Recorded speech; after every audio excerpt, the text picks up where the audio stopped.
Alors, dans notre monde macroscopique, tout tend vers la stabilité. Par exemple, cette petite boule qui est là, qui est instable, si je la lâche, qu'est-ce qui se passe? Elle va tendre vers la stabilité, minimum d'énergie potentielle, elle va se retrouver sur ma main, comme ça. À l'échelle atomique, eh bien, c'est exactement la même chose. Les éléments chimiques tendent vers une stabilité la plus grande, en faisant quoi? Eh bien, en participant à des réactions chimiques. Donc les atomes parfois se transforment en ions, ou parfois les atomes se regroupent ensemble pour former des molécules. On va voir maintenant les deux règles de stabilité. Règles de stabilité des éléments. Premièrement, règle du duet et de l'octet.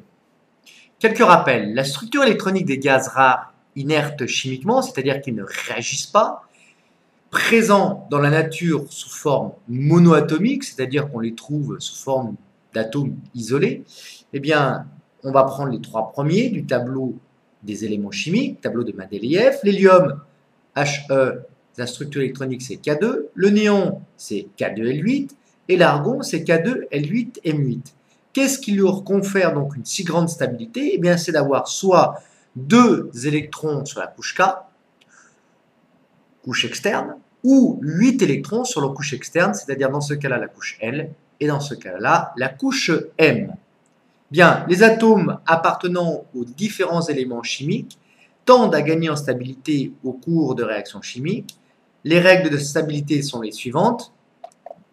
Les éléments de numéro atomique proche de celui de l'hélium adoptent la structure électronique K2. Ils ont alors 2 électrons sur leur couche externe. C'est la règle du duet. Duet comme 2. Les autres éléments de numéro atomique inférieur à 21 adoptent la structure électronique du néant ou de l'argon.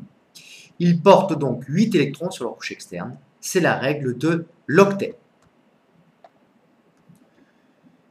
Le beryllium va tendre à avoir la structure électronique de l'hélium, ainsi que le lithium, en formant des ions. Le fluor, par contre, va tendre à avoir la structure électronique du néon et donner des ions fluorures.